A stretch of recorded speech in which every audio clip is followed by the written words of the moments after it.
St. Croix sat in the grand hall of Specter's secret headquarters, deep in the labyrinthine sewers of Dreadford. The air was damp and heavy, the faint stench of decay mingling with the metallic tang of the surrounding environment. Specter stood at the head of the chamber, his imposing frame encased in a sleek black tactical suit.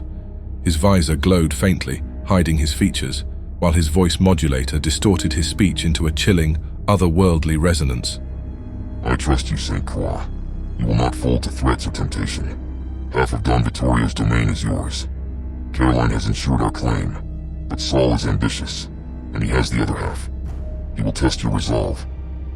St. Croix offered a respectful nod, though his mind churned with thoughts of the storm ahead. The late Don Vittorio's territory was a maze of criminal enterprises, ports, smuggling rings, and gambling dens.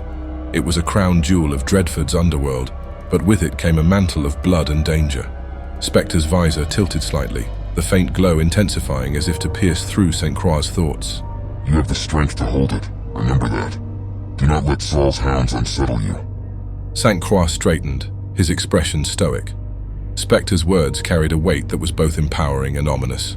The Duke of House Orlok did not give trust lightly.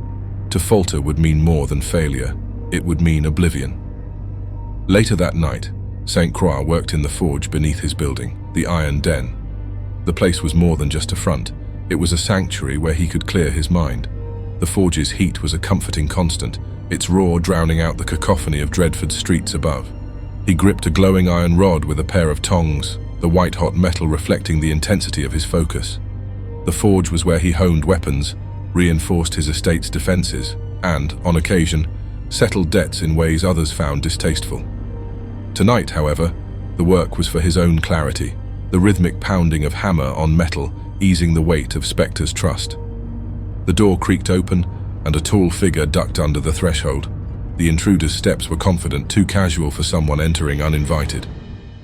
St. Croix didn't look up as the vampire approached, his senses immediately recognizing the predator before him. St. Croix, you've been awarded quite the prize, the stranger said, his voice smooth yet heavy with veiled menace. St. Croix glanced up, his cold grey eyes meeting those of the envoy. The vampire was broad-shouldered and dressed in an impeccably tailored suit, his presence commanding but unctuous.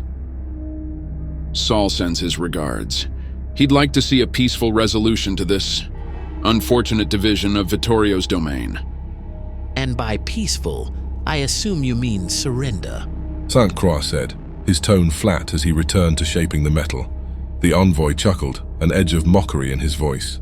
No one said surrender. Think of it as cooperation. You keep a peace, of course, a generous peace, but the lion's share should go to Saul. He's better suited to manage the whole operation. It's what Vittorio would have wanted.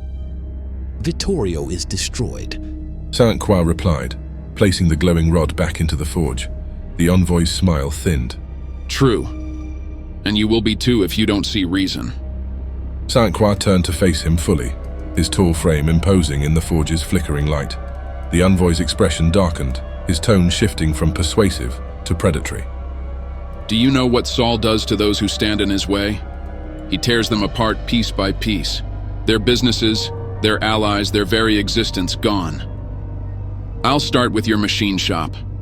Burn it to the ground, your thralls. They'll beg for death before I'm through with them. And you? I'll make you watch it all before I bury you under the ashes. There are some things in life you should never say you will do. You just do it. The forge hissed as St. Croix lifted the white-hot rod of metal from its flames. For a moment, the room was silent save for the crackle of fire. The envoy stepped back, finally sensing the shift in the air, but it was too late. With a swift, brutal motion, he swung the rod across the envoy's face. The glowing iron seared through flesh and bone of his incredulous expression. Then, he swung brutally again and again against the towering envoy, who slowly started to crumble to the floor, as more and more pieces of him turned into ashes. St. Croix never wavered until the envoy disappeared in a flash of acrid smoke. The rest of his body crumpled, collapsed on the floor in a heap of ash and embers. He stared at the smoldering remains, his grip still tight on the rod as he returned it to the forge, the metal glowing brighter as it heated once more. St. Croix allowed himself a brief moment of satisfaction before turning back to his work. Saul's hounds would come again, and when they did, they would find no fear waiting for them in the iron den, only fire and resolve.